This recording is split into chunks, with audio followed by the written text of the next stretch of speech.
Bueno, buenas tardes. Vamos a empezar la clase de hoy viendo el grupo 14. ¿Sí? Acá tenemos en esta diapositiva la configuración electrónica. Abajo a la derecha, todos los elementos de este grupo tienen en común 4 electrones de valencia, o sea que el máximo estado de oxidación posible en el que los vamos a encontrar en sus compuestos es de 4. El elemento más liviano del grupo 14 es el carbono, un viejo conocido de ustedes, que en su forma elemental se puede encontrar en distintas formas alotrópicas. Acá lo que estamos viendo en esta primera diapo es distintas representaciones de la estructura del diamante, y abajo hay una fotito, simplemente de unos diamantes que bajé de Google. Quiero que se fijen en la estructura cristalina que tienen en la derecha, ¿sí? El diamante tiene acá una estructura, fíjense que la celda unidad es cúbica, y se parece, ¿ustedes ya la habían visto esta estructura con Lucía, o habían visto alguna parecida?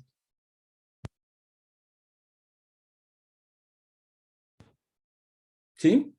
¿Vieron o no?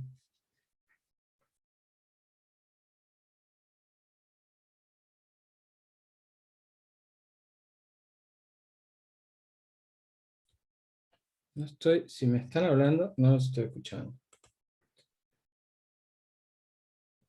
Me parece conocida, pero no recuerdo cuál. Ah, ok. Y si, a ver, si les hago una pequeña arreglo al dibujito. Supónganse que pinto esta. ¿No es cúbica compacta con los huecos tetraédricos también ocupados? Exacto. Si ustedes se fijan en las que yo ahora dejé sin pintar, esas están adoptando un arreglo cúbico compacto. Y las que pinté en rojo estarían ocupando huecos tetraédricos en ese arreglo. Solo la mitad. ¿Recuerdan una estructura que vieron que era así? Con unos aniones ocupando todos los huecos, todas las posiciones de un empaquetamiento cúbico compacto y los cationes ocupando la mitad de los huecos tetraédricos.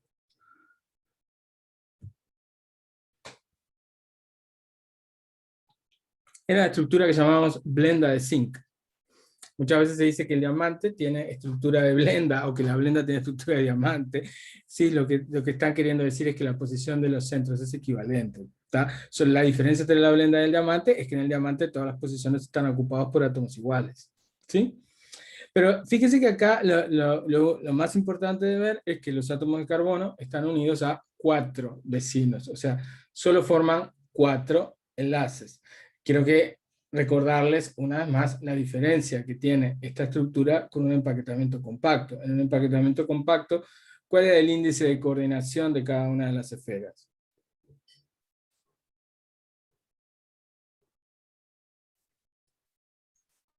Perdón, ¿puedes repetir la pregunta?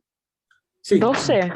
12. Yo había preguntado cuál era el índice de coordinación de cada uno de los átomos si los encontrábamos en un empaquetamiento compacto, ya sea cúbico o hexagonal. El índice de coordinación en ese caso es 12. Acá el carbono está adoptando una estructura que obviamente no es metálica, no es compacta. Alguien puede decir, bueno, ¿por qué el carbono no se aprietan los átomos y cada uno se rodea de 12 vecinos? Bueno, es que evidentemente el sistema consigue una estabilización mayor formando 4 enlaces que 12. Evidentemente estos 4 enlaces deben ser mucho mejores desde el punto de vista energético que los 12 que se podrían formar si se empaquetaran, si se apretaran todos los átomos de carbono como en la estructura de un metal. ¿Sí? Esto es característico de cuando en los enlaces los estamos viendo en elementos que, digamos, acá lo que estamos viendo son enlaces claramente covalentes, ¿sí? Es como que pocos enlaces en direcciones predeterminadas resultan ser mucho mejores que muchos enlaces orientados en todas direcciones, que es lo que vemos en el caso de los metales. En la representación del medio tenemos otra forma de representar la estructura cristalina del diamante, que es absolutamente equivalente, está un poco girada, pero es igual. ¿El diamante es la forma alotrópica más estable del carbono? ¿Es la forma estándar del carbono? No. No, ¿verdad? El grafito era un poco más estable, pero muy poquito más estable, muy poquito. La estructura del grafito es una estructura en láminas, ¿sí? Tenemos capas, dentro de cada capa, cada átomo de carbono está unido a 3 vecinos cercanos, nada más. ¿Sí? Y fíjense que se están formando arreglos hexagonales. Es como que cada uno de estos anillos se pareciera a un benceno, ¿no? Es como muchos bencenos, digamos, fusionados en una única lámina. De hecho, la hibridación del carbono, cada uno de los átomos de carbono acá es sp2, a cada carbono le queda un orbital p, que es perpendicular a estos planos, con un único electrón, y todos esos orbitales p, digamos, se pueden solapar a lo largo de toda la lámina y formar una especie de orbital molecular deslocalizado, ¿sí? En toda la lámina. Recuerden que el grafito, justamente por esta razón, es un buen conductor de la corriente eléctrica en la dirección de los planos, ¿sí? Hay otra forma alotrópica más, aparte del grafito, que es el fulereno. Es esto que tenemos acá, esta pelota de fútbol que tenemos acá.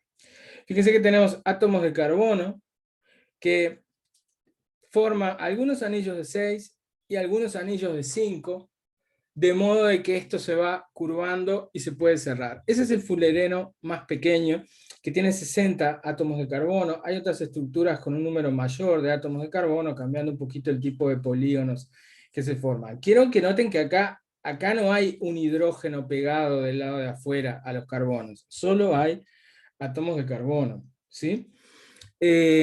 También tenemos algo que se le llama nanotubos, que lo vemos acá en esta representación, que si ustedes se fijan bien, en la parte del extremo es como que fuera medio fulereno, como una hemisfera, y en la parte esta lo que tenemos es una lámina, como las que habíamos visto en la diapositiva anterior, uno de estos planos que está como enrollado, ¿sí?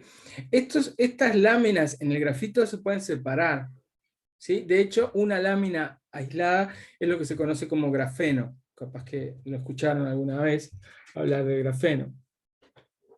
¿Sí? Ahora, lo que estoy intentando mostrarles en esto es simplemente, primero, que el carbono tiene una estructura, que todas las estructuras posibles que estamos viendo, ninguna tiene el más mínimo parecido con una estructura metálica, cosa que ya podíamos suponer. Pero una cosa que me interesa más comentarles es que desde el punto de vista químico, la reactividad de las distintas formas alotrópicas del carbono va a ser diferente. ¿Sí? Si nosotros tenemos un mismo elemento en su estado elemental, digamos, en estado de oxidación cero, que puede aparecer en distintas formas alotrópicas, el comportamiento químico puede ser diferente. ¿Sí? El diamante es mucho más inerte químicamente que el grafito. El grafito se quema a una temperatura mucho más baja que el diamante. Cuando yo digo el grafito se quema, ¿a qué reacción me estoy refiriendo?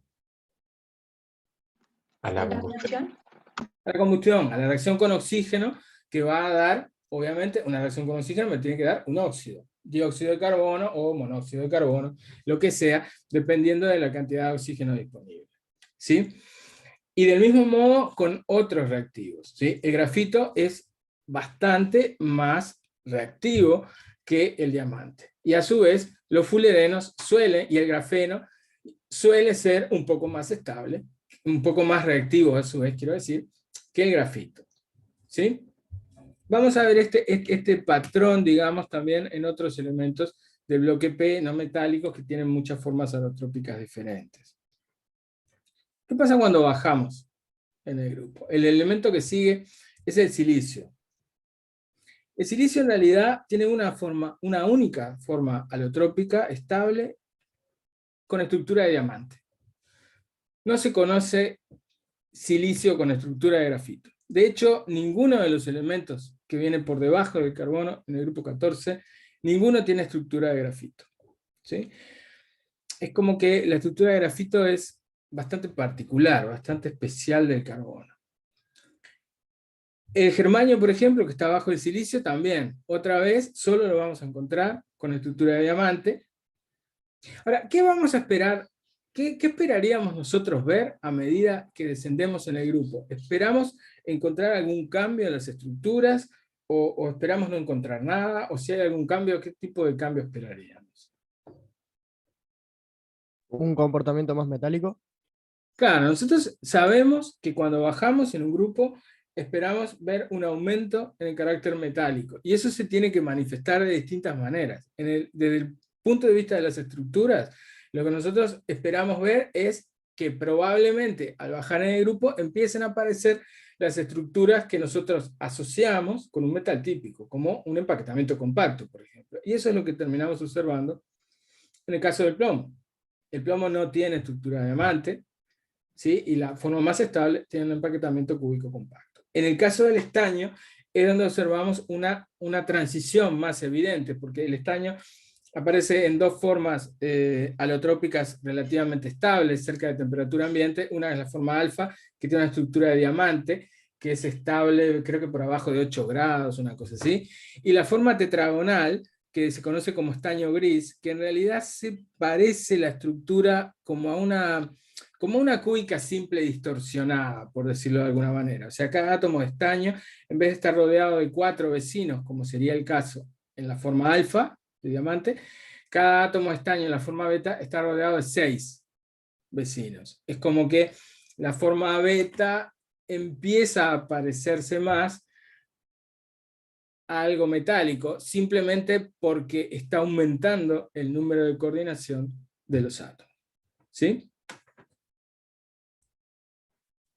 Acá tenemos en esta gráfica, la típica gráfica que le pongo para todos los grupos, cómo varían los puntos de fusión y las entalpías de atomización. Primero que nada, fíjense que las entalpías de atomización siguen la tendencia esperada. O sea, al bajar en el grupo, la energía necesaria para vencer completamente las interacciones en el sólido y pasar a la fase gas, baja. Y eso tiene que ver con la menor eficiencia de los enlaces que se forman cuando están involucrados orbitales S o P de número cuántico principal más alto.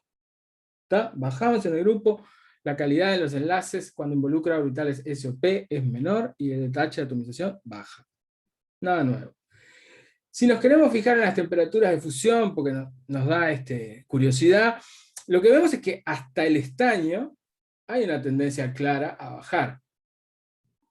En este caso tiene cierto sentido que comparemos las temperaturas de fusión, porque de última las estructuras cristalinas que estamos comparando son las mismas. Estamos comparando carbono diamante con silicio diamante, germanio diamante, y el estaño, que tiene una forma alotrópica de diamante y la otra forma no muy distinta. Entonces, bueno, lo que estamos viendo acá también es que la temperatura de fusión sigue la misma tendencia que los delta H de atomización hasta el estaño. Cuando pasamos de estaño a plomo hay una subidita, no muy grande, a decir la verdad, son 100 grados, pero esa diferencia a qué se debe, a que estamos pasando de una estructura relativamente abierta en el caso del estaño, a una estructura un poco más compacta, un poco más, si ustedes quieren, complicada de desordenar cuando estamos pensando en que vamos a pasar del sólido a la fase líquida. ¿Está? Pero en lo que respecta a la energía necesaria para vencer completamente todas las interacciones en el sólido y pasar a la fase gas, ahí no hay ninguna irregularidad. Es la línea roja que desciende al bajar en el grupo. ¿Ok? ¿Qué pasa con las energías de ionización? De nuevo, hice una tablita, acá tenemos primera, segunda, acá tenemos hasta 4 posibles energías de ionización para sacar los 4 electrones. ¿Ven algo? ¿Qué ven en esta tabla?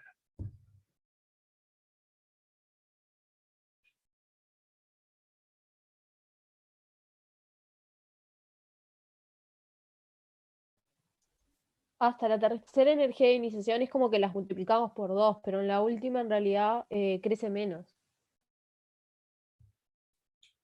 La tercera crece más, ¿no? Por eso, entre la 1 y la 2 es como que lo multiplicas por 2, entre la 2 y la 3 también, y la Hay última... hay un claro, salto como entre crece la 2 menos. y la 3. Que ahí es razonable que haya un salto o no. ¿Qué está pasando ahí? Cuando saco el tercer electrón. ¿No está sacando un electrón de un distinto orbital? Claro. Sí, con un C en vez de un P. Exacto. En el primer y el segundo electrón que estoy sacando sale de un orbital P. Los orbitales P son un poco más externos que los S, entonces salen un poquito más fácil. El tercero ya es un S. es más interno, los orbitales S son más penetrantes, bla, bla, todo aquello que viene en química general. Entonces es lógico que nos encontremos con un salto. ¿Alguna tendencia al bajar? Que las energías de ionización descienden hasta el estaño, pero después del plomo es un poquito más grande, apenitas. Exacto. Si ustedes se fijan, también hay una subidita, pero es como dice la compañera, es muy chiquita acá. En el caso de cuando quitamos los electrones de los orbitales S, para el germanio también hay un salto, es un poquito más alta que para el caso del silicio. Y cuando sumamos todas las energías de ionización, tenemos acá un máximo, que es muy chiquito, ustedes se fijan, de 9.950 a 10.010, esto como que no hay nada. Pero acá sí hay un máximo, hay una subida un poco más marcada, de más de 300 kJ por mol, ya es una cantidad considerable. Estos valores acá, bueno, todos en general, pero son como muy grandes, ¿no? O sea, es difícil de creer que uno pueda encontrar cationes en estado de oxidación más 4, porque la energía que se necesita para quitarle 4 electrones a algo es enorme, ¿y con qué vamos a compensar eso, no? Es como demasiado grande para compensarlo con cualquiera de las formas que nosotros conocemos, que es o con una muy buena energía de red, o cosas por el estilo, si estamos pensando en algo iónico. Esto nos está dando ya la pauta de que probablemente, al menos en sus estados de oxidación más altos, no sea razonable pensar que estos elementos van a formar compuestos demasiado iónicos, ¿verdad? Acá tenemos la gráfica. A mí siempre me gusta graficar estas tablas, porque los números uno puede estar un rato mirándolo, pero como que en la gráfica uno ve mucho más claro si los cambios son grandes o son menos importantes. Acá se ve bien, por ejemplo, el salto entre la segunda y la tercera energía de ionización, ¿sí? Y acá se ve la irregularidad que habíamos mencionado, sobre todo en el caso del plomo, que sube un poquito más la sumatoria del total de energía de ionización. Fíjense que además el hecho acá de que sacar los dos primeros electrones sea relativamente fácil, sacar el tercero difícil, pero después que sacaste el tercero, el cuarto no cuesta tanto más, eso también nos está dando la pista de que capaz que acá, además del estado de oxidación 4, que correspondería, desde el punto de vista formal, correspondería a quitar todos los electrones, capaz que encontramos bastantes compuestos de estos elementos en estado de oxidación 2, porque el estado de oxidación 2, desde el punto de vista formal, correspondería a quitar solo los dos primeros electrones, que parece que no es tan difícil. ¿Ok? Entonces, vamos a ver, esto realmente se tiene un correlato con los estados de oxidación que uno después termina observando. Acá en esta tablita yo le puse, siguiendo el mismo criterio que en el grupo 13, le puse los estados de oxidación más comunes. ¿Sí? Cuando aparece alguno entre paréntesis, como en el caso del germanio, acá el estado de oxidación más 2, ¿qué quiere decir? Que bueno, que hay algunos compuestos de germanio 2, pero que van a ser fácilmente oxidados a compuestos de germanio 4. Y acá que le pongo que hay entre paréntesis a algunos compuestos de plomo en estado de oxidación 4, se lo pongo entre paréntesis porque lo que estoy queriendo decir ahí es que la mayoría de los compuestos estables de plomo van a estar en estado de oxidación más 2. Hay obviamente algunos compuestos de plomo en estado de oxidación más 4, pero van a ser oxidantes fuertes, van a tender a reducirse con facilidad para dar el estado de oxidación más 2. Y acá a la derecha, en estas viñetas, le puse, digamos, datos, le puse observaciones experimentales que nos dan un poco, nos reafirman un poco más las ideas que estamos viendo en esta tabla. Y siempre estamos fijándonos, obviamente, en los compuestos más simples, en los que podemos fijarnos, como son los óxidos o como son los haluros. En el caso de los haluros, por ejemplo, lo que nos dice esta primera viñeta, nos está confirmando que el estado de oxidación 4 es bastante común en todos los elementos, pero empieza a mostrar algunas tendencias extrañas en el caso del plomo. Acá nosotros vamos a decir que estamos observando en el plomo lo mismo que habíamos visto en el talio. Estamos viendo el efecto del par inerte. Estamos viendo que los últimos dos electrones, los dos electrones del orbital 6s, no tienen muchas ganas de salir, no quieren, y si digamos, no participan demasiado en la formación de enlaces, entonces no va a ser común que encontremos compuestos de plomo 4. Y ya en los otros elementos aparecen todos los halógenos, todos los halogenuros, pero en el caso del plomo solo vamos a tener el fluoruro y el cloruro. Y en ambos casos, ambos compuestos igual van a ser bastante oxidantes, ¿sí? Estos dos, el bromuro y el yoduro de plomo 4, son extremadamente inestables y prácticamente no se pueden aislar. Por otro lado, ¿qué pasa con los haluros de los elementos en el estado de oxidación más 2? Bueno, lo que vemos es que para carbono y silicio, lo que nos están diciendo acá los datos experimentales, es que no existen esos dialuros. En el caso del silicio, se pueden reconocer esos haluros, pero en condiciones tan extrañas que a todos los efectos prácticos podemos decir que no se van a obtener. Recién en el caso del germanio, empezamos a tener, yo qué sé, un cloruro de germanio 2, por ejemplo. ¿Sí? Pero incluso el cloruro de germanio 2 se va a dismutar muy fácilmente para dar germanio 0 y cloruro de germanio 4. ¿Sí? O sea, el estado de oxidación más 2 en el germanio no es muy estable. O dismuta, o si hay algún agente oxidante cerca, se oxida germanio 4 directamente. ¿Sí? Lo que vamos viendo entonces acá es que el estado de oxidación más 4 es el más estable para los elementos más livianos, y al descender en el grupo empieza a aparecer, primero tímidamente, el estado de oxidación 2 en el germanio. En el caso del estaño, son más o menos de estabilidad comparable, o sea, tenemos casi tantos compuestos bien caracterizados de estaño 2 como de estaño 4, y en el caso del plomo, ya definitivamente el estado de oxidación N-2 es el más estable. Si nos fijamos en los óxidos, pasa lo mismo. ¿Existen óxidos de estos elementos en estado de oxidación más 2? Bueno, en el caso del plomo, obviamente sí, en el caso del estaño, en el caso del germanio, en el caso del silicio no. Acá podríamos pensar que el óxido de carbono en estado de oxidación 2 es una excepción a la regla, ¿no? Es uno de los pocos, de hecho, es uno de los pocos compuestos estables de carbono 2. Compuestos binarios estables de carbono 2. Pero esto es porque es un compuesto muy especial, que tiene una estructura electrónica especial, tiene un enlace triple, ¿sí? La fórmula de Lewis del monóxido de carbono es una cosa así. Es un compuesto muy estable con ese enlace triple y es un caso especial. Pero para el silicio no hay un análogo, ¿sí? Este compuesto así no existe. Nunca se ha encontrado. ¿Sí? En cambio, si ustedes se fijan en los óxidos en estado de oxidación más 4, existen todos, pero adivinen qué. El de plomo 4 es recontraoxidante. O sea, todos estos datos que yo les estoy diciendo son distintos ejemplos de lo que podríamos llamar efecto de par inerte en el grupo 14. ¿Se acuerdan que habíamos intentado explicar esto ya en el grupo 13 para el caso del talio? Y acá podemos intentar repetir la misma explicación que habíamos dado para el grupo 13. Y acá intenté en esta diapositiva resumirle el razonamiento básico, ¿no?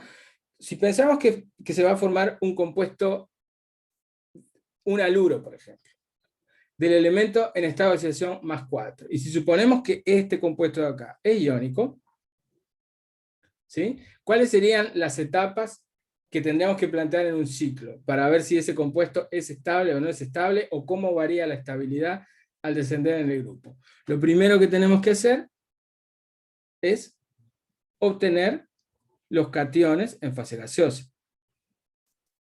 a partir del metal. O sea, acá tendríamos el delta H de sublimación, y acá tenemos la sumatoria de todas las energías de ionización desde 1 a 4. Que ya vimos que es un montón de energía, ¿verdad? Son valores altísimos. Entonces, para que esto se pueda formar, para este compuesto se pueda formar, si es iónico, tiene que haber una energía de red muy negativa. ¿Ok?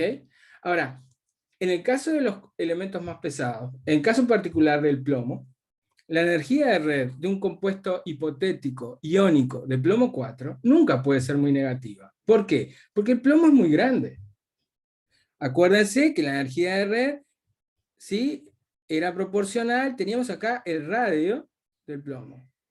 Sería el radio, el plomo 4+, más el radio del anión, ¿no? Y acá estaría el número de iones, que sería 5 iones, por un catión más 4 y por un anión 1. ¿Sí? El problema es que el radio es muy grande.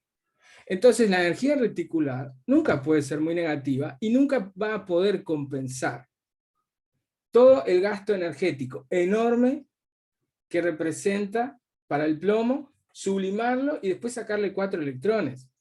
Nosotros esperaríamos que la energía de este proceso fuera bajando normalmente al descender en el grupo. Pero lo que acabamos de ver hace un ratito es que en realidad no baja.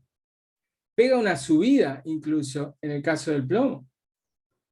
Entonces, no solo no baja la energía necesaria para formar los cationes, sino que además los cationes serían muy grandes y nos darían una energía de red que no es lo suficientemente negativa. Y esta es la razón por la cual normalmente no vamos a encontrar, o una explicación que podemos dar para el hecho de que normalmente no vamos a encontrar compuestos de plomo 4. En todo caso, si fuéramos a encontrar, si nos topamos con algún compuesto de plomo 4, ¿cómo tendría que ser? ¿Cómo puedo conseguir yo que la energía de red para una especie de plomo 4, una especie iónica, hipotética, de plomo 4, cómo podría ser que fuera lo más negativa posible? ¿De qué dependerá eso? Con el añón que sea muy chiquitito. Exacto. El Si flujo. yo hago que este anión de acá, este radio, sea muy chiquitito, capaz que ayuda un poco. ¿Sí? ¿Con qué anión chiquitito conocen? El flúor. Fluoruro. El fluoruro, Fluoruro, claro. sí. Es que por eso el fluoruro tiene esta capacidad de oxidar a todo, a un estado de oxidación muy alto, porque cuando lo que se forma es una especie iónica, el anión fluoruro es pequeño y contribuye a hacer más negativa la energía de red. ¿Está? Si yo aumento el radio del anión, como el radio de plomo 4 ya es muy grande, entonces ahí el valor de la energía de red no hay modo. No va a ser suficiente para la formación de los iones. Por eso es que con bromuro o con ioduro, que son aniones muy grandes, es imposible que esto se forme.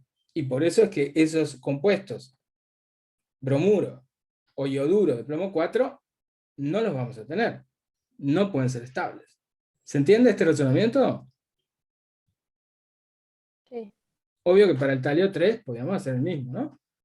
Ahora, ¿cuál es el problema? En el caso del talio 3, a mí este razonamiento no me parece muy malo, pero en el caso del plomo, este razonamiento me parece que empieza a ser agua, porque el tema es, estos compuestos, ¿yo puedo realmente considerar que estos compuestos, puedo describirlos bien con un modelo iónico? Ese es el tema, porque de última, yo les decía, es demasiado grande esa energía de ionización y lo que queda es una especie muy cargada. Acuérdense de las reglas de Fajas. Algo con una carga muy alta va a ser muy polarizante. Entonces, si uno calcula energías reticulares con la ecuación de Kapuscinski para compuestos de plomo 4 y las compara con los valores experimentales, la verdad es que dan muy diferentes. Dan muy diferentes. ¿Y eso por qué? Porque hay una contribución covalente que es tan grande que no podemos hacernos los nabos y tratar de explicar esto con un ciclo iónico. O sea, el ciclo iónico nos da una idea como aproximada, pero en realidad es como una explicación más o menos. El problema es que con estos elementos, como el plomo, que quedan ahí medio a mitad de camino, porque es cierto, el enlace tiene una contribución covalente muy importante, pero tampoco puedo decir que es 100% covalente. Entonces, en estos casos que quedo medio ahí a mitad de camino, no tengo un buen modelo que me permita dar una explicación que cierre completamente. Entonces, lo que tengo que hacer, no tengo más remedio, lo único que puedo hacer es decir, bueno, supongo que estoy en un modelo iónico y veo a qué conclusión llego, y después trato de hacer un razonamiento análogo suponiendo que estoy en un modelo covalente y veo a qué conclusión llego. Y si de las dos maneras puedo explicar que el estado de oxidación más 4 del plomo debe de ser menos estable, relativamente, entonces me quedo contento. Aunque la explicación no sea perfecta, es probablemente la mejor que puedo tener. Entonces, ¿cómo sería la explicación en el caso de que estuviéramos suponiendo que estos compuestos un tetracloruro, un tetrabromuro, lo que sea, si suponemos que son covalentes, ¿sí? ¿Qué es lo que tenemos que pensar? Tenemos que pensar en un ciclo de alguna manera que podría involucrar lo que se conoce como la energía de promoción. Yo no sé si ustedes se acuerdan de esto, de química general. Todos estos compuestos tienen geometría tetraédrica. ¿Sí? Por lo menos en la fase gas. Y muchos fácilmente son volátiles, tienen geometría tetraédrica. Entonces nosotros podemos suponer que hay una hibridación en sp3. Si hay una hibridación en sp3, yo lo que estoy suponiendo es que cada uno de los electrones del elemento M se coloca en uno de estos híbridos sp3 y que luego ese híbrido sp3 se solapa con otro orbital que tenga un electrón desapareado en el, yo qué sé, en el fluoruro o en el cloruro. ¿Ok? Pero hibridar los electrones y hibridar los orbitales, perdón, y promover los electrones a estos orbitales híbridos, esto tiene un costo energético. Este proceso que yo escribí acá tiene un costo. ¿Sí? El costo de este proceso va a ser más grande cuanto mayor sea la diferencia de energía entre los orbitales S y P que estoy intentando hibridar. ¿Ok? No nos vamos a preocupar mucho por eso, nosotros no vamos a poder calcular con las herramientas que tenemos en este curso, nosotros no podemos calcular cuánto sería esta energía, pero lo que sí podemos sospechar es que si depende de la diferencia entre los orbitales S y la energía de los orbitales P en cada nivel, cuando bajamos de germanio a estaño a plomo, si tomamos los valores de energía de ionización como una indicación de la energía de los orbitales S y P, lo que vemos es que la diferencia entre los orbitales S y P no disminuye, es bastante constante. Entonces es como que la energía necesaria para hibridar y promover los electrones no se hace más fácil a medida que yo desciendo en el grupo, es igual de difícil. ¿Ok? Ahora, esta energía necesaria para promover los electrones orbitales híbridos, ¿sí? Eso es lo que se llama el estado de valencia. Esa energía necesaria, ¿de dónde sale? Tiene que salir de los enlaces que se forman. La energía de los enlaces formados tiene que compensar, por un lado, la obtención del anión, o de, yo qué sé, si estamos partiendo, por ejemplo, déjenme escribir acá, si estamos pensando que estamos obteniendo un tetracloruro de galio, ¿sí? Nosotros necesitamos energía para romper estas dos moléculas de cloro, pero además vamos a necesitar energía para alcanzar el estado de valencia del germanio. ¿Y de dónde sale esa energía? Sale de los enlaces que se están formando. Si los enlaces que se están formando son buenos, entonces esta reacción no va a tener ningún problema. Ahora, ¿qué pasa con los enlaces covalentes cuando yo desciendo en un grupo? Eso lo habían visto, eso lo sabemos. Nosotros sabemos que la calidad de los enlaces covalentes, la energía de los enlaces covalentes disminuye al bajar en el grupo porque estamos involucrando orbitales de un número cuántico más grande. Entonces, acá en esta tablita nos está mostrando justamente cómo es que disminuye, en el caso de estos 4 compuestos, ¿sí? De germanio, estaño y plomo, en estado de oxidación 4, la energía de enlace elemento cloro baja. Se va haciendo cada vez menor, incluso entre estaño y plomo hay una caída bastante más grande que entre germanio y estaño. ¿Cuál es la conclusión de todo esto? Es que estos enlaces que se estarían formando en el tetracloruro de plomo, estos enlaces son tan porquería que la energía no compensa adecuadamente lo que se necesita gastar para romper las moléculas de cloro y además alcanzar el estado de valencia del plomo.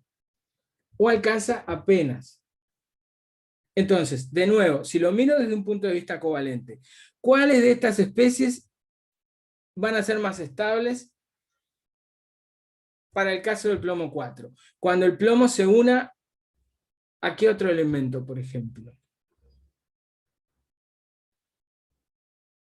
En vez de a cloro, si yo tuviera este compuesto, ¿cómo será la energía de enlace plomo-flúor? ¿Mejor o peor que plomo-cloro?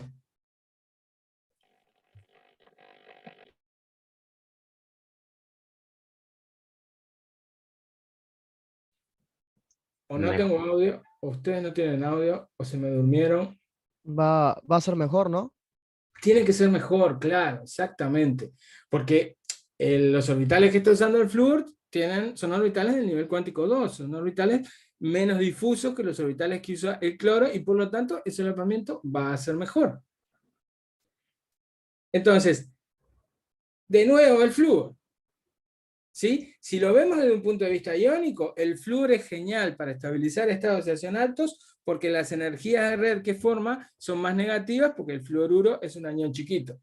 Si lo vemos desde un punto de vista covalente, el flúor es genial para estabilizar estado de oxidación alto, porque las energías de enlace de cualquier cosa con flúor siempre van a ser mejores que las energías de enlace de la misma cualquier cosa con cloro, o de la misma cualquier cosa con bromo, o con yodo. O sea, a medida que vamos aumentando el tamaño del halógeno, el enlace va siendo cada vez peor.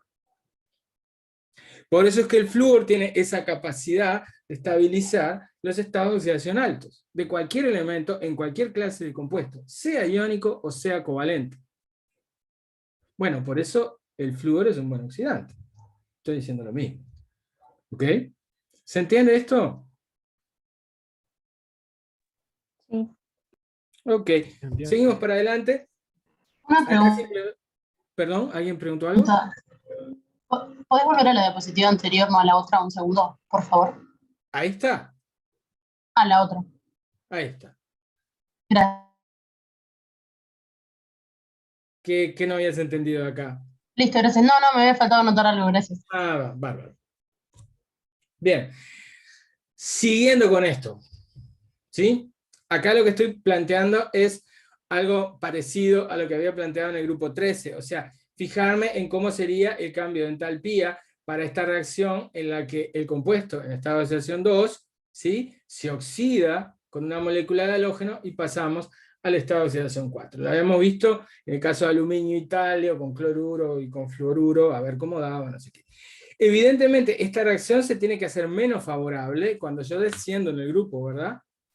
Porque al descender en el grupo, el estado de oxidación más 4 se va haciendo cada vez menos estable. Eso es lo que quiere decir. Quiere decir que el delta H de esta reacción tiene que ir siendo cada vez menos negativo o más positivo, no sé, dependiendo que sea favorable o directamente que sea no favorable termodinámicamente.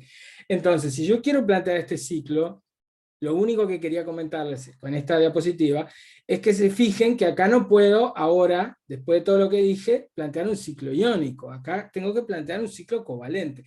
¿Y el ciclo covalente cómo sería? Sería involucrando solo energías de enlace. O sea, parto de esta especie, el cloruro de germanio 2 en fase gaseosa, rompo los dos enlaces entre el germanio y el cloro. Acá rompo los dos, el único enlace.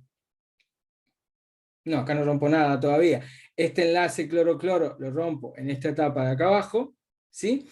Y en la tercera etapa simplemente vuelvo a formar nuevos enlaces germanio-cloro. En este caso son 4 enlaces germanio-cloro. Si ustedes hacen la cuenta y escriben este delta H, le va a quedar que este delta H es igual a la energía de enlace cloro-cloro. Y si ustedes dicen, esto que está a la izquierda es igual que esto que está a la derecha, me quedaría menos 2 de energía de enlace germanio-cloro. ¿Sí? Pero esto está mal. ¿Por qué está mal? Porque este valor de energía de enlace no es igual, ojo, a este valor de energía de enlace. ¿Sí? Las energías de enlace germanio-cloro disminuyen si yo aumento el número de átomos de cloro unidos al germanio. Esto es algo general, no es algo que valga solo para el germanio. La explicación de esto la vamos a ver la clase que viene, ¿ok? Se los dejo en suspenso, pero es simplemente para que estén alertas que si intentan hacer este ciclo, no me simplifiquen, ¿sí? Este 2 con este menos 4, porque las energías de enlace, aunque las dos sean germanio-cloro, los valores numéricos no son idénticos, ¿tá? La energía de enlace se va haciendo cada vez peor a medida que aumenta el número de átomos unidos al átomo central. Si eso no ocurriera de este modo, si eso no fuera así, imagínense que este proceso fuera favorable termodinámicamente. E imaginen que estas dos energías fueran iguales. Entonces, ¿qué pasaría? Que si da positivo para la formación del tetracloruro, tendría que dar positivo para la formación de un cloruro con 6, o con 8, o con 24, porque que entren todos los que puedan, si total, el delta H me va a dar siempre negativo. Pero eso no es verdad. No es verdad porque la energía empieza a ser cada vez menos favorable. En parte se pueden dar cuenta que acá lo que va a estar ocurriendo es un aumento en el congestionamiento estérico alrededor del átomo de germanio, que obviamente va a hacer que los enlaces germanio-cloro vayan siendo cada vez peores. ¿Ok? Pero eso lo vamos a explicar un poco mejor en la clase que viene.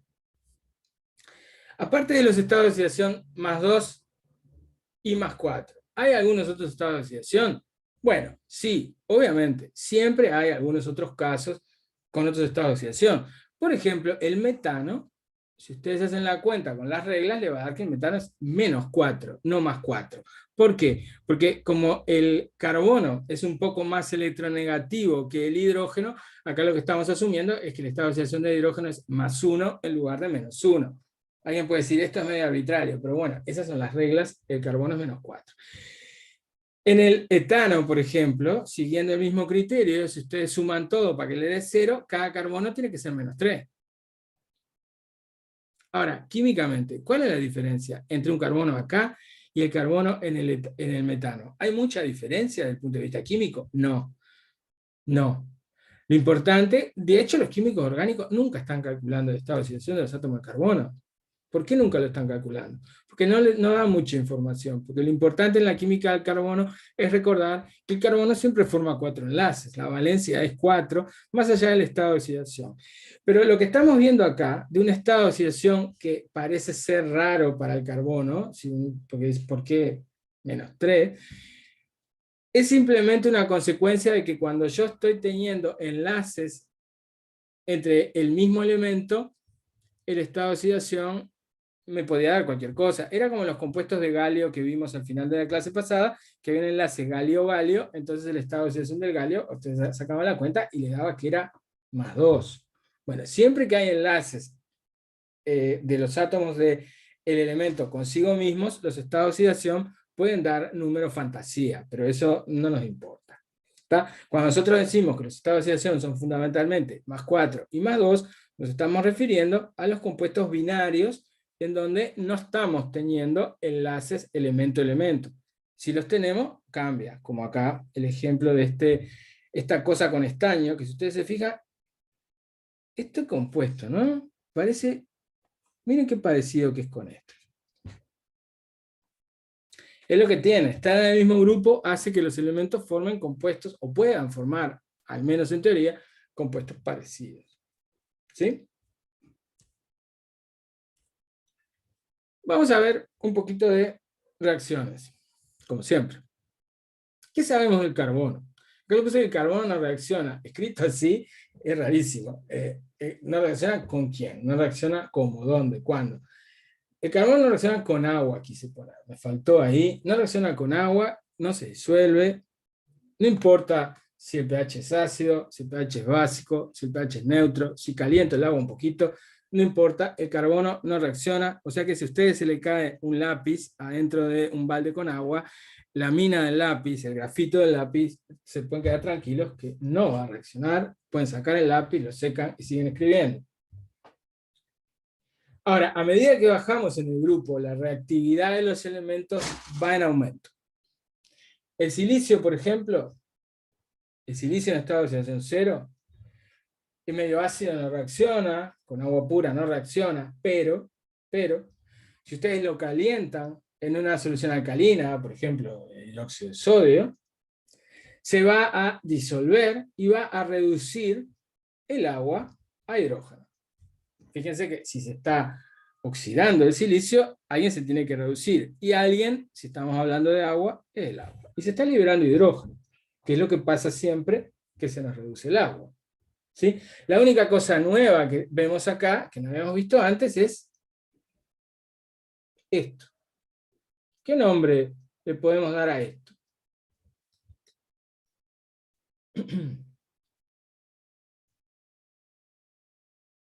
Sean creativos. ¿Qué nombre le pondrían?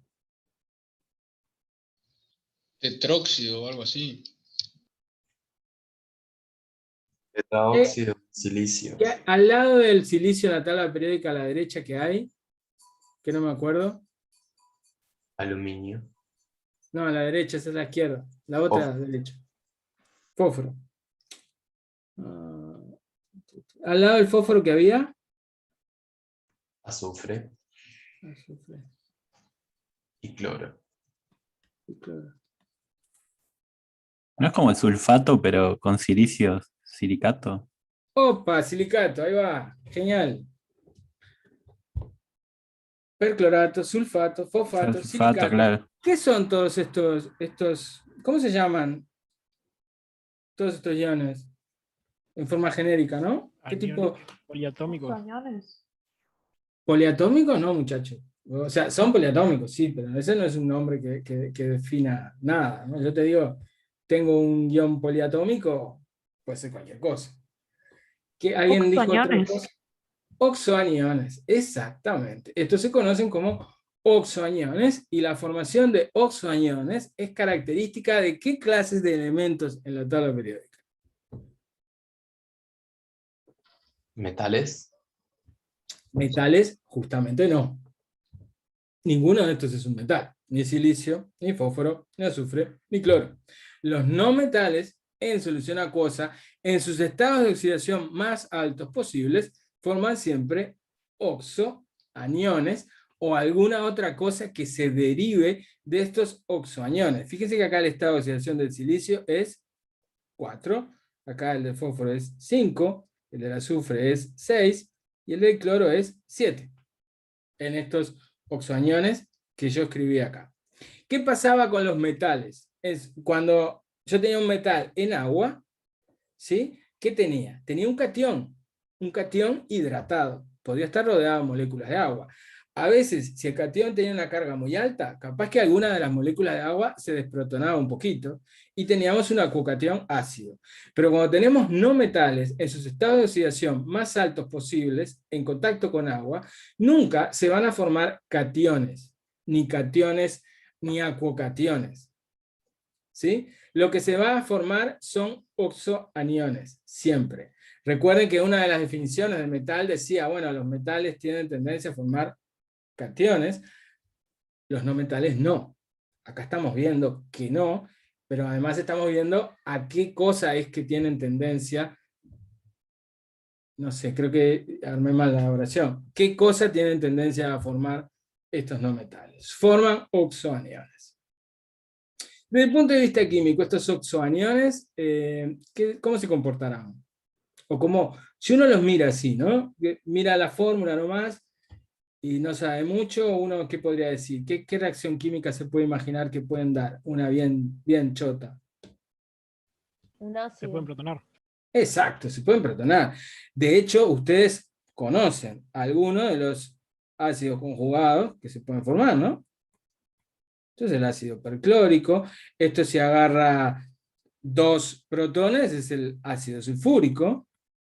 Esto agarra hasta 3 protones, es el ácido fosfórico. Y esto, bueno, esto no sé si lo vi alguna vez. ¿Ustedes vieron esto alguna vez? No. No. Por ponerle un nombre, si le fuera a poner un nombre, sería algo así como ácido silícico, ¿no? Pero no sé esto, la verdad. Vamos a dejarlo entre paréntesis. No sé si existirá esto. Ahora, dejando eso de lado, estos son bases, me dijeron. ¿Cuál será más básica?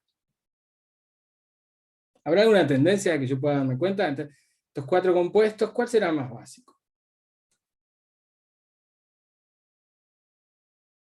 La carga, ¿no? El de más arriba. El de más arriba, por la carga, supongo que quisiste decir. Tengan cuidado con cómo contestan, porque si yo te pregunto en un examen cuál de estos es el más básico y tu respuesta es la carga, marchá, ¿no? Porque No, dije por la carga. Está. Se cortó el audio, entonces... Sí, se cortó. La carga. Pero yo entendí, lo que me estás queriendo decir es que es lógico que algo con una carga más negativa atraiga, o uno esperaría que pueda atraer un poco más a un protón. ¿Por qué? Porque el protón tiene una carga positiva. Entonces, probablemente esto sea una buena base. Si esto es una buena base y esto es una mala base, ¿esto será un ácido fuerte o débil? Ácido fuerte. Fuerte. Y el ácido perclórico, de veras verdaderamente, ¿es un ácido fuerte o no? Sí, es muy fuerte. ¿Y este? También es muy fuerte. También, sobre todo la primera ionización, ¿no? ¿Y este? Sigue siendo fuerte. No, este ya, incluso la primera ionización es un ácido más débil. Es un ácido más débil. O sea, del mismo modo que yo podía prever que la basicidad iba disminuyendo cuando yo bajo en esta columna de la izquierda, lo que yo voy a observar acá es que la acidez es mayor para este, y después para este, y después para este, y este que no sabemos ni si existe muy ácido, capaz que no es. Capaz que no. Capaz que por eso nunca hay botellas que digan ácido silícico en laboratorio, porque no es muy ácido, no sé. O capaz que no, porque no existe. ¿Qué va a pasar? ¿En qué condición entonces yo puedo tener esta especie en agua? Si es muy básica, ¿la podré tener en agua?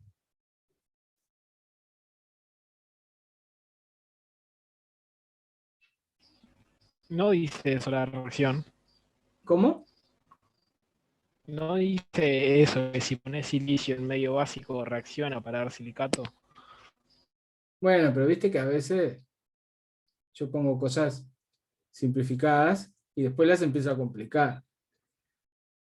Pero lo que vos decís, capaz que lo que me estás queriendo decir es que en estas condiciones, si esta concentración es lo suficientemente grande, capaz que sí, yo puedo tener esta especie, aunque la carga sea gigantesca. Capaz que puedo. Pero si yo empiezo a neutralizar, si yo empiezo a subir, si yo empiezo a bajar despacito el pH, estos aniones ortosilicato de una van a empezar a protonarse, ¿verdad? Porque dijimos que eran muy básicos. O sea, en agua a pH 7 seguro que no los vamos a tener, ni modo. ¿Sí? Podemos imaginarnos que eso exista en un medio tremendamente alcalino. Si no, no. Entonces, si yo empiezo a hacer que el pH baje, ¿qué va a pasar? Primero se va a protonar un oxígeno y se va a formar esto que escribí acá. Después capaz que se protona otro oxígeno y se puede formar una cosa que no escribí, pero sería algo así, con carga 2-. Y así sucesivamente. Me puedo imaginar que en algún momento va a llegar una determinada condición de pH en la cual todos los oxo van a quedar protonados. Y entonces lo que me va a quedar tiene carga cero. Va a ser eléctricamente neutro. Es esto que escribí acá. Que esto vendría a ser lo mismo que yo había puesto, hace un ratito, lo había escrito como ácido silícico. Vieron que igual que el ácido bórico, que le llamo ácido, pero tiene una estructura que parece un hidróxido, ¿no? Ahora, ¿saben qué? Esto, si bien esto en solución acuosa es una especie que se puede encontrar en equilibrio en cantidades muy bajas, lo que ocurre cuando uno empieza a bajar el pH de una solución de silicato no es que se forma esto, sino que precipita el óxido. ¿Sí? Precipita el óxido. ¿Por qué precipita el óxido? Porque esto que estoy escribiendo yo acá, ¿se acuerdan que es esto que está en verde? En cierto modo es una simplificación, ¿verdad? Porque hay otro proceso que se iba dando con los oxoaniones cuando yo iba agregando ácido. ¿Se acuerdan qué pasaba? ¿Se acuerdan cómo era la formación de isopolianiones?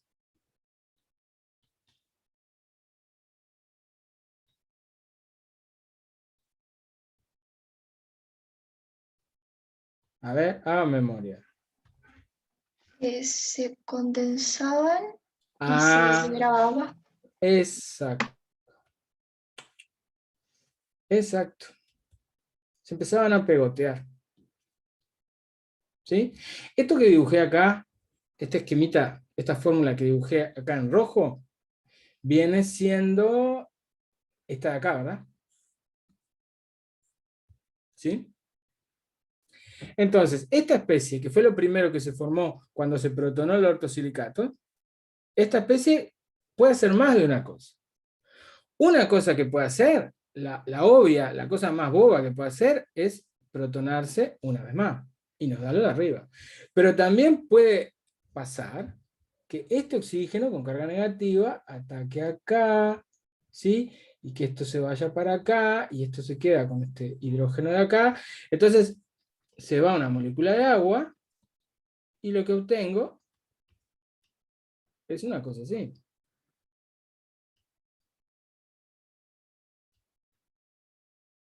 Hay que poner una carga negativa a todos los oxígenos terminales. Una cosa así. Con un puente oxo. Y a medida que yo sigo agregando protones, esto también se puede protonar, obviamente, ¿no? Esto se puede ir protonando. Y esto puede reaccionar con otra de estas. ¿Se dan cuenta de lo que va pasando? Empieza como a formarse cada vez un polianión más grandote. Se va entrecruzando, se van formando cadenas, se ramifican. Se van formando estas cosas que ustedes habían visto, las estructuras de los silicatos, pero se van formando en la solución. Y van creciendo en tamaño a medida que yo voy agregando protones, porque se va favoreciendo esta reacción de condensación con pérdida de agua. Entonces, cuando estas moléculas ya empiezan a ser gigantescas, empiezan a tener un tamaño lo suficientemente grande, como para que sean partículas, ya incluso a veces visibles, empiezan a precipitar. Y fíjense que la carga por átomo de silicio en los silicatos condensados, ¿qué le pasaba? Iba bajando, ¿verdad? Era una de las características. En el ortosilicato tenemos una carga de -4 por átomo de silicio. Acá en esta especie de acá, en la primera especie verde de acá, tenemos una carga que ya bajó a -3 por átomo de silicio. Si ustedes hacen la cuenta acá, todavía le sigue dando -3 por átomo de silicio, pero si se sigue protonando, si se sigue condensando, la carga va bajando y va tendiendo a hacerse 0 por átomo de silicio. Y en ese momento, ¿qué es lo que se está formando? Lo que se está formando es el dióxido. O sea, no es que pasamos por acá primero y después llegamos al óxido. ¿Sí? Lo que tenemos es un proceso simultáneo, absolutamente desordenado, absolutamente fuera de control, en donde los distintos oxoaniones protonados a medias empiezan a condensar y empiezan a formar estructuras cada vez, estructuras polimerizadas cada vez más grandes, cada vez menos cargadas, hasta que al final terminamos obteniendo el óxido de silicio. ¿De acuerdo? En resumen, ¿puede haber silicio 4 en agua a un pH 7? Respuesta, no. A un pH 7 en contacto con agua, lo que voy a tener es arena. La arena con agua no se disuelve. ¿Ok? ¿Alguna duda de esto? Fíjense que de última lo que estoy haciendo, lo que hacía con el aluminio, lo que hago ahora con el silicio, es repasar lo que ustedes vieron al final en las últimas clases de solución acuosa, ¿sí? Cómo era el comportamiento ácido-base de acuocationes y de oxoaniones, y repasando cómo eran estos mecanismos de polimerización y formación de policompuestos. ¿Sí?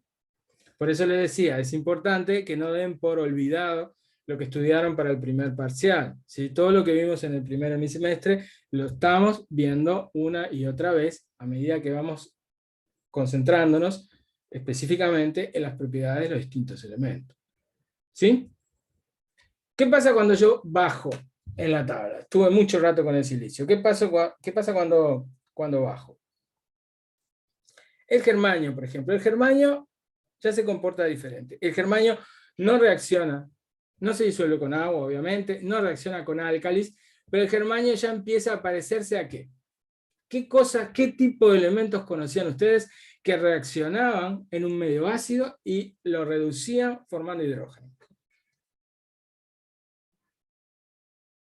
¿Cuáles eran los elementos que reducían el agua en medio ácido a hidrógeno? ¿Los metales? Los metales.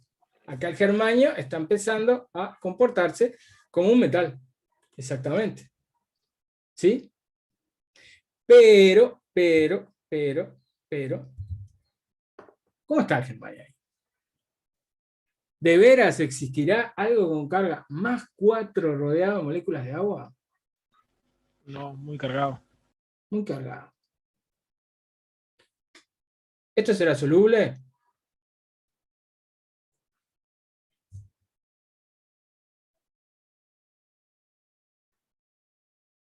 Es como que les estuviera preguntando qué color, ¿sí?, tienen los habitantes del planeta no sé cuál, ¿no? O sea, no tienen ni idea de lo que les estoy preguntando, pero entiendo que no tengan ni idea, pero si no tienen ni idea, busquen un compuesto parecido a este. Dígame el compuesto más parecido a este que conocen. Dióxido de carbono. No, más parecido. Supongo que el que dijiste recién. El dióxido de silicio está arriba, muchachos. Acá es carbono en la tabla, silicio, germanio. Si quiero encontrar el compuesto más parecido al que tengo de germanio, es o el de silicio o el del de acá abajo, pero acabamos de hablar un rato de este. El compuesto más parecido al dióxido de germanio que ustedes conocen hasta el día de hoy es este. Si me tengo que jugar por algo, ¿qué voy a decir? Que se parecen. ¿Este se disuelve en agua? No. No, el de germanio tampoco. Por eso escribí esta reacción así y no la escribí en forma iónica. Alguien me dijo una vez en la clase de consulta, ¿a vos te gusta siempre ponerla en forma iónica? No, a mí me gusta poner la especie que existe realmente. Cuando existen iones, me gusta escribir los iones. Cuando no existen, tengo que escribir lo que hay. Y lo que hay es el óxido de germanio, que es insoluble en este medio. ¿Qué están viendo ahí? ¿Me cuentan qué ven ahí?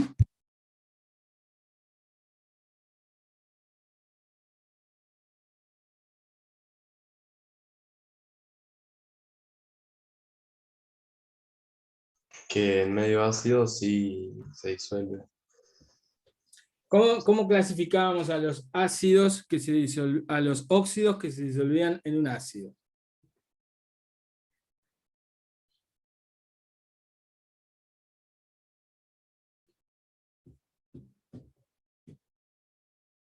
Básicos o anfóteros.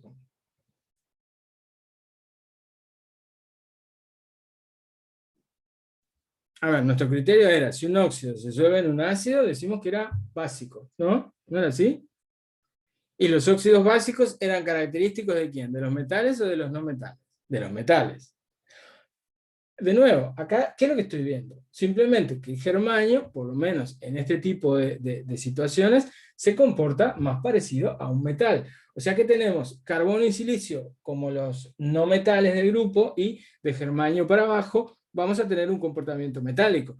Claro, capaz que el silicio y el germanio, como están ahí cerca de la línea diagonal, capaz que tienen alguna cosa rarita, pero bueno, en principio el silicio cae más del lado de los no metales, y el germanio cae un poco más del lado de los metales, como estamos viendo acá. Igual había alguien que hizo algún comentario que no le gustó mucho esta ecuación. Como que acá estaba pasando algo raro.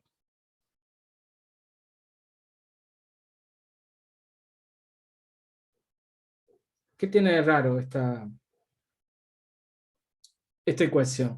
¿Qué pasaba cuando yo tenía, por ejemplo, un óxido de, yo qué sé, un óxido de calcio? ¿Sí? Supóngase que tenía un óxido de calcio y le agregaba ácido clorhídrico concentrado. Si alguna vez ustedes en sus casas intentan hacer esto, asegúrense de ponerse un traje espacial y alejarse, porque no es muy saludable agregarle un ácido clorhídrico concentrado a una base fuerte. Pero, si quieren hacer esto, ¿qué daría? Opción 1. Copio lo de arriba.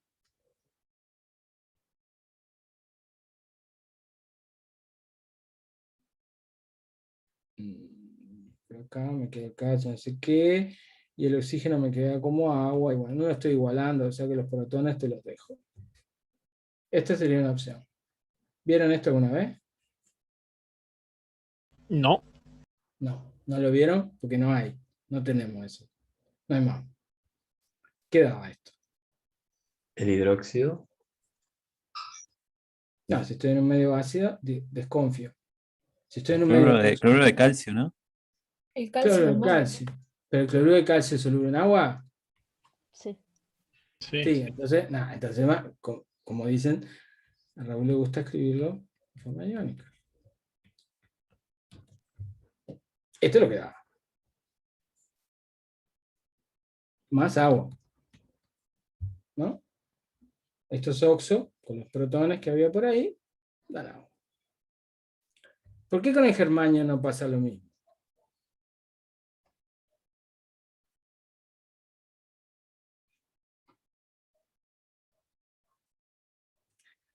¿Cuál es esta oxidación del germanio acá?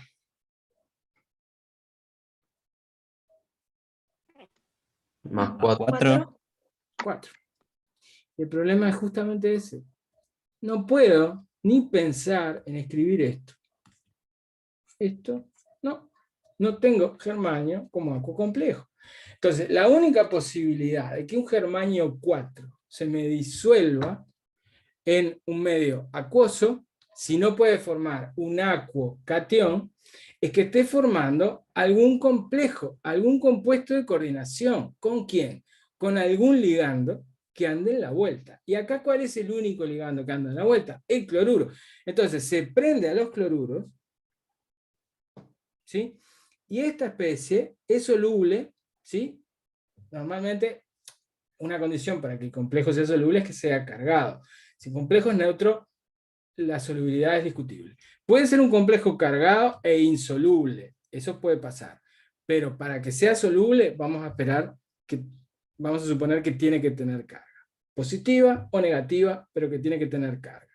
¿Sí? Entonces lo que se está formando acá es un cloro complejo, un anión cloro complejo soluble de germanio 4. Esa es la manera en la que el germanio 4 puede pasar a solución. De lo contrario, si no tenemos un ácido que nos aporte, además del medio, que nos aporte un anión que pueda actuar como ligando, entonces el óxido de germanio no se va a disolver. O sea, acá es importante que sea clorhídrico. No con cualquier ácido se disuelve. Tiene que haber un ligando además, para que se pueda disolver. En ese sentido, el óxido de germanio se está comportando bien diferente a los óxidos metálicos que habíamos visto antes, que prácticamente se disolvían con el ácido que viniera, les daba igual, ¿ok? Porque ahí no estaban formando ningún complejo con el anión del ácido. El anión del ácido no hacía nada. El cloruro con el óxido de calcio, el cloruro no hace un pepino, entonces no importa. Pero en este caso sí importa porque es el ligando que forma el complejo, que es la especie estable en ese medio acuoso. ¿Se entiende? Sí. Sí. Sí, se entendió. ¿Están un poco?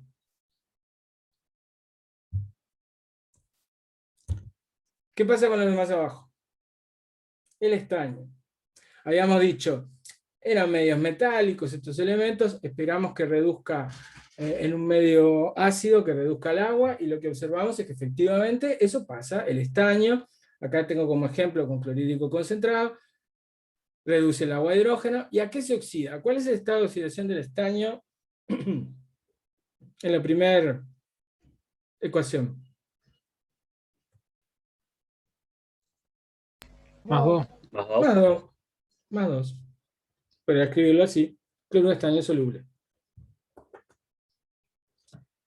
¿Sí? O sea, acá estamos empezando a notar de a poquito cómo el estado de oxidación más 2 se empieza a hacer más estable al bajar en el grupo. Porque lo que nosotros habíamos visto con los metales que habíamos trabajado hasta ahora es que, con la excepción del talio, en un medio ácido, ¿a qué estado de oxidación llegaba el metal? ¿A qué estado de oxidación se oxidaba? Al más alto que podía. Solo habíamos visto hasta ahora el ejemplo del talio, que solo se oxidaba hasta el estado de oxidación más 1. Acá lo que estamos viendo es que tanto estaño como plomo, si se fijan en la última ecuación que está escrita acá, solo se oxidan en un medio ácido hasta el estado de oxidación más 2.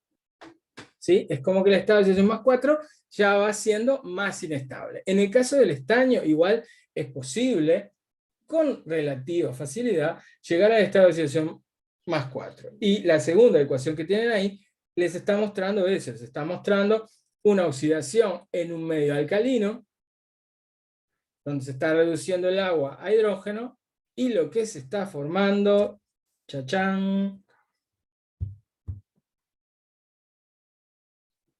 ¿qué es eso? Un complejo. De nuevo un complejo. ¿Vieron alguna vez un hidroxo complejo para algún otro metal? El aluminio. Para el aluminio, El de berilio. para el berilio. ¿Sí? Digamos que muchas veces, entonces, 2 menos, muchas veces en un medio alcalino, la especie más oxidada del metal podía existir en contacto con el agua, formando estos hidroxocomplejos, ¿sí? Que los íbamos a ver, ¿en qué casos? Los íbamos a ver en casos en donde el átomo central tenía una carga alta, un tamaño pequeño, una relación carga sobre radio alta. ¿Y acá qué tenemos? Tenemos estaño más 4. Entonces, bueno, ya es un metal, pero igual el estado de oxidación más 4, por más metal que sea, es demasiado alto. Entonces acá también tenemos la única posibilidad de tener estaño en estado de oxidación 4 en un medio acuoso, es como hidroxo complejo. ¿Por qué en vez de 4 OHs podrá ser que ahora tenemos 6 OH? Porque es más grande. ¿Por qué más grande? Generalmente, acuérdense que lo habíamos visto en el grupo 1, grupo 2, los números los índices de coordinación aumentan, o pueden aumentar, a medida que descendemos en un grupo, en cualquier grupo, porque a medida que el tamaño del átomo central es más grande, por lo menos desde el punto de vista espacial, estérico, es posible acomodar más ligandos alrededor del átomo central.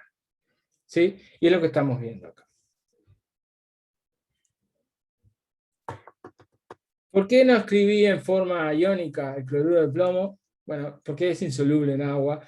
Eso no lo tienen por qué saber, pero bueno, para que sepan que no es que me olvidé, es que simplemente no lo escribí porque no hay iones cloruro en presencia de cationes plomo más 2 en agua, en solución en cantidades altas. Es un compuesto bastante insoluble. ¿Y acá qué les estoy mostrando?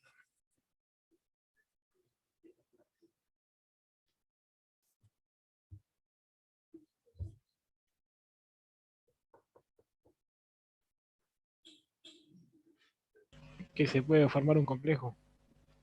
¿Cuál es ese complejo de plomo que está ahí? ¿Cuál es el estado de oxidación del plomo?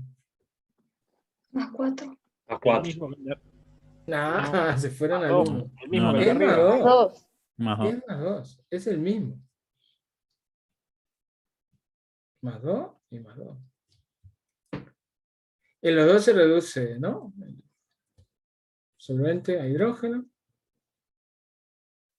O sea, son los mismos reactivos que me da distintos productos dependiendo de qué, dependiendo de la proporción en la que los combino, ¿no? En un exceso de ácido, cuando yo tengo una solución de, tengo plomo, por ejemplo, y empiezo a agregar ácido clorhídrico, primero se me va a formar esto. Pero si tengo esto, y le empiezo a agregar más ácido clorhídrico encima, se puede disolver por formación de este cloro complejo. ¿Sí? Esto es lo importante y lo vamos a ver mucho en la química de los metales del bloque D. La formación de complejos muchas veces me permite disolver especies insolubles en agua. O sea, tengo una especie insoluble en agua, agrego mucho de algo que es un potencial ligando, entonces eso me permite disolver el compuesto insoluble. Esa es la razón por la cual la gente tradicionalmente disuelve el herrumbre agregando ácido fosfórico, porque el óxido de hierro es muy insoluble en agua, pero si ustedes agregan un buen ligando, como un polifosfato, entonces ahí el hierro se disuelve. ¿Está?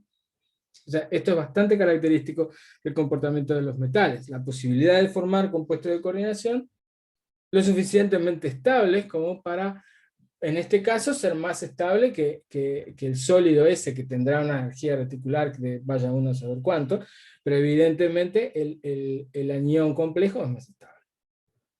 ¿Sí?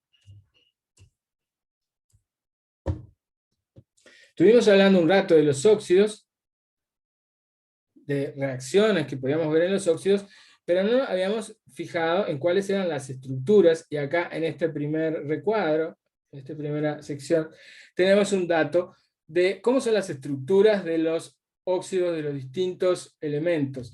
Acá tenemos, para el caso del carbono, la representación de Lewis del dióxido y del monóxido. Acá el dióxido le faltan electrones, ¿no? Pero bueno, eso se los pueden poner ustedes. Son moléculas aisladas, evidentemente. En el caso del dióxido de silicio y el dióxido de germanio, tenemos redes covalentes. Ustedes vieron con Lucía la estructura del cuarzo, la tenían en la bibliografía. Hay unas formas polimórficas un poco distintas que el cuarzo, que simplemente estos, vieron que son como tetraedros, acá todos tetraedros unidos unos con otros. A veces uno puede como deformar un poco el ángulo, torcer un poco los tetraedros y obtener estructuras un poco distintas a la del cuarzo, pero todas son más o menos lo mismo. Después el óxido de germanio, el óxido de estaño, el óxido de plomo, en estado de oxidación 4, tiene estructura tipo rutilo. ¿Se acuerdan cuál es la estructura tipo rutilo? ¿Qué compuesto era el rutilo? Óxido de titanio. El óxido de titanio, que tiene una estructura que muchas veces había compuestos iónicos que adoptaban esa estructura. Y después tenemos el óxido de germanio en estado de oxidación 2, el de estaño y el de plomo, que tienen estructuras en capas. ¿Qué nos dicen estos datos sobre las estructuras, sobre el carácter covalente o iónico de los enlaces en estos compuestos?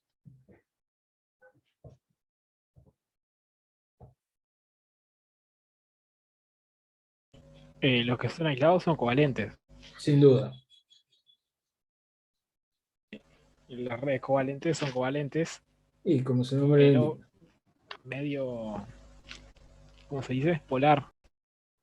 Exacto. Que las estructuras de los óxidos en estado de oxidación más 2 sean en capas. ¿Qué nos dice?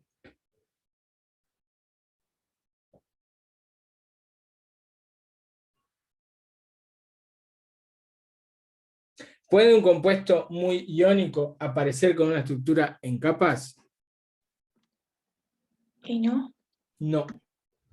Entonces, lo que nos está diciendo el último renglón es que incluso, aún en estado de oxidación más 2, que no es tan alto, solo más 2, aún en ese estado de oxidación, los óxidos no son del todo iónicos. Son más o menos. Entonces, que en estado de oxidación 4 nos aparezcan con estructura de rutilo, no quiere decir que sean iónicos. Quiere decir que se acomodaron así porque les pintó. ¿Tá? Porque esto es importante. Los compuestos iónicos pueden aparecer con estructura de rutilo, pero no a la inversa no se cumple. No cualquier cosa con estructura de rutilo tiene que ser iónica. ¿De acuerdo? O sea, no caigan en ese error de decir, estructura de rutilo, entonces es iónico. No. Si tiene estructura de rutilo, puede ser iónico. Pero fíjense que si ya en el estado de oxidación más 2 tiene la estructura en capas, que está demostrando que en el estado de oxidación más 2 hay una contribución covalente importante, en el estado de oxidación más 4 está cantado que la contribución covalente tiene que ser todavía más grande. Así que si nos dio estructura rutilo, fue carambola. ¿Se entiende esto?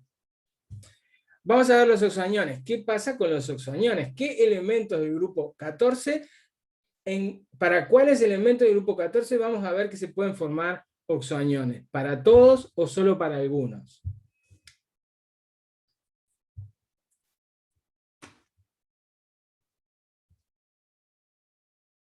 Algunos. ¿Por qué para estaño y plomo no tengo? Son tan lindos los oxoaniones. ¿Por qué no forman?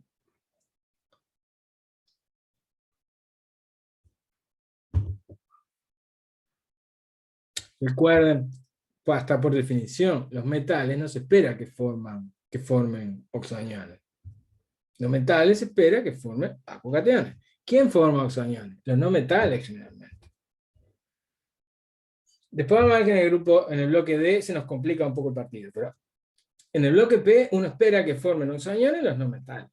Carbono, silicio, y bueno, el germanio que está ahí en la raya se nos coló.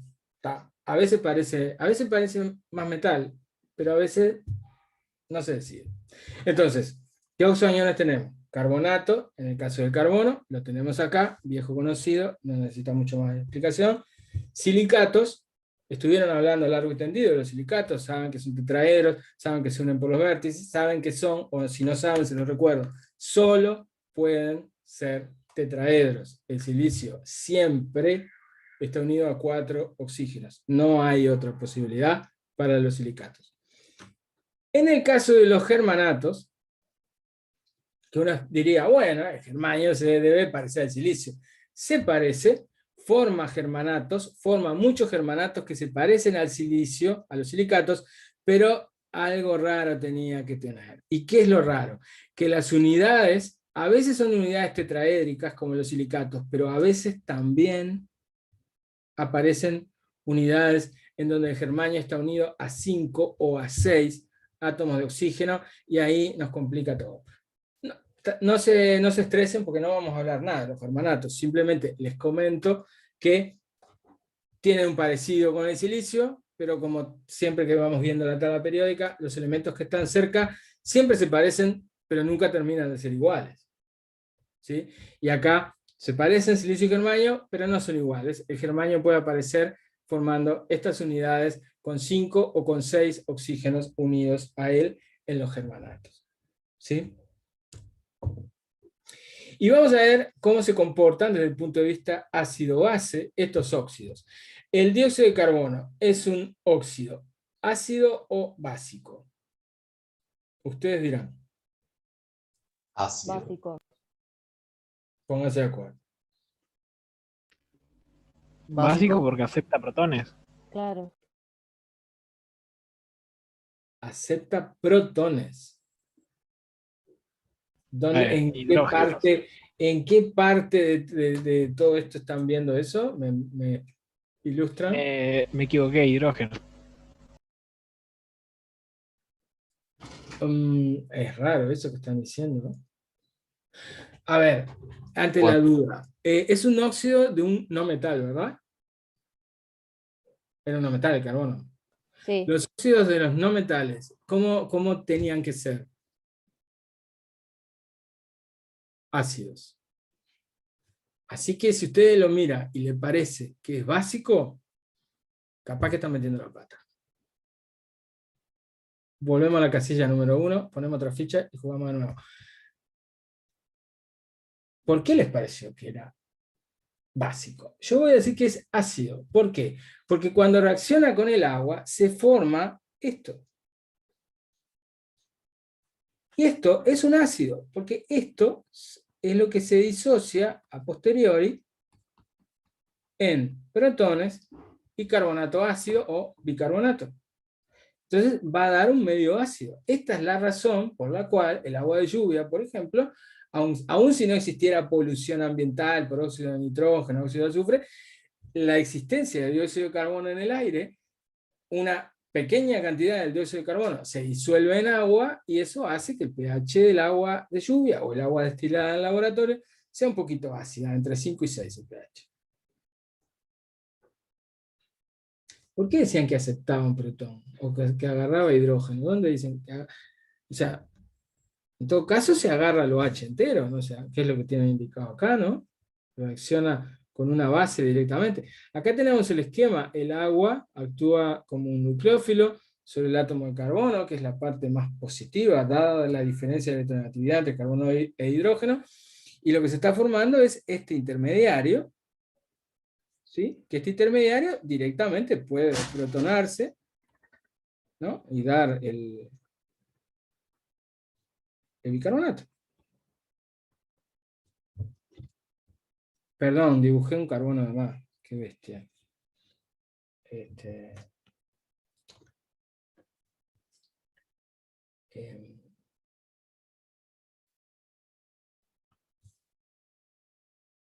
Esto no va.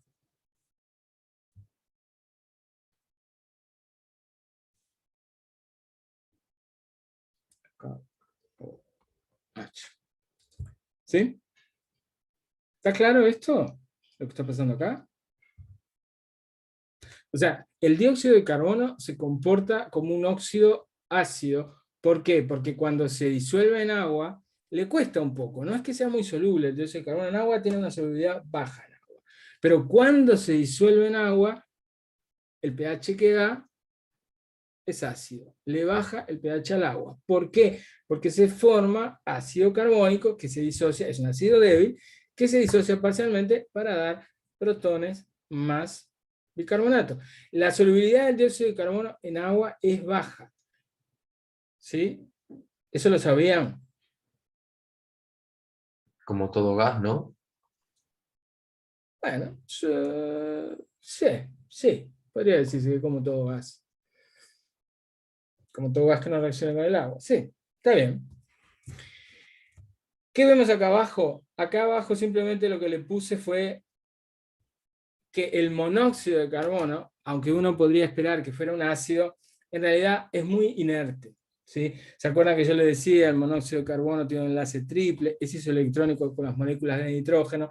Es difícil hacer reaccionar el monóxido de carbono con nada, y por lo tanto, a todos los efectos prácticos es un óxido neutro, porque no da ninguna reacción con agua, ni con ácidos, ni con bases, ni con nada. Si uno lo sacude mucho y lo apalea a una temperatura muy alta, una presión muy alta, lo puede hacer reaccionar, que es lo que está escrito acá abajo, pero en condiciones normales, a todos los efectos prácticos, uno puede considerar que el monóxido de carbono es un óxido neutro.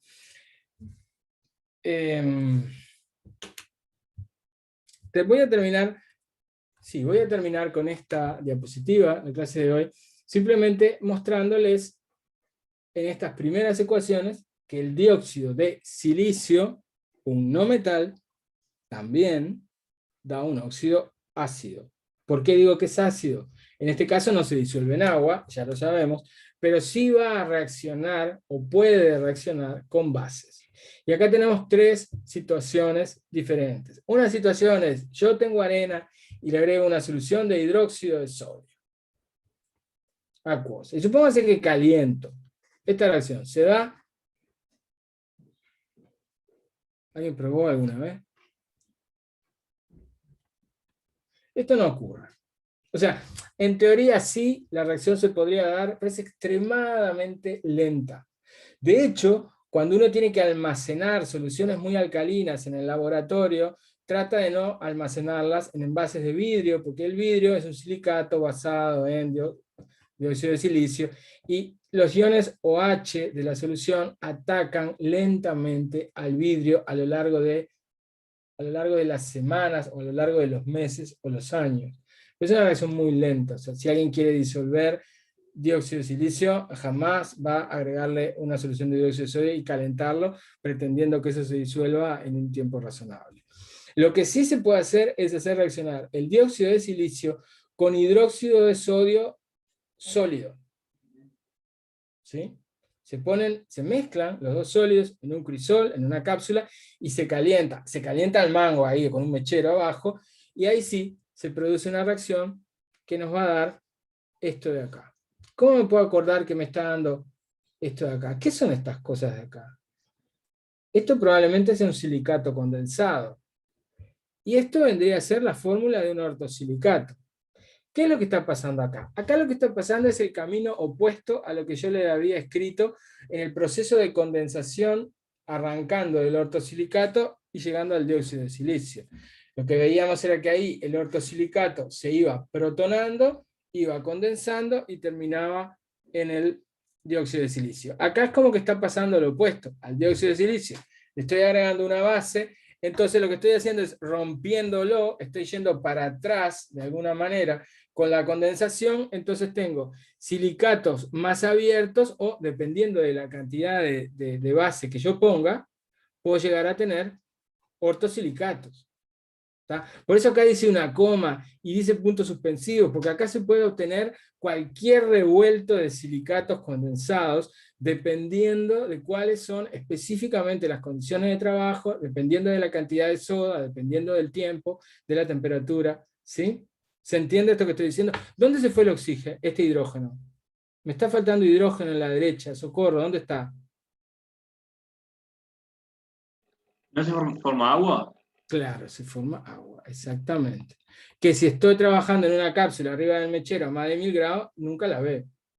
Pero se forma agua. Es, insisto, es el proceso opuesto a la... Estoy yendo para atrás, ¿sí? En la condensación. Pero estos OH, ¿sí? Tienen que aparecer en algún lado. Y el único lado que pueden aparecer es en moléculas de agua. Y finalmente, ¿qué tengo acá? Acá tengo un óxido ácido reaccionando con un óxido básico. Óxido ácido con óxido básico. Eso reacciona. ¿Y qué me da? Bueno, esta cosa así. Alguien puede decir, eso es un óxido mixto. Está bien. Es un silicato de calcio, en realidad. De hecho, el vidrio se obtiene así. El vidrio se obtiene calentando óxido de silicio más óxido de calcio más óxido de sodio en distintas proporciones. Entonces lo que uno termina teniendo como vidrio común es un silicato, un polímero que tiene carga negativa, y los cationes positivos son una mezcla de calcio y sodio, ¿sí? Una mezcla desordenada de calcio y sodio en una proporción que depende de la proporción en la que yo hice la mezcla. Si no tienen dudas, vamos a terminar por acá. Si tienen dudas, igual naturalmente terminamos por acá, pero me pueden seguir preguntando. ¿Ok?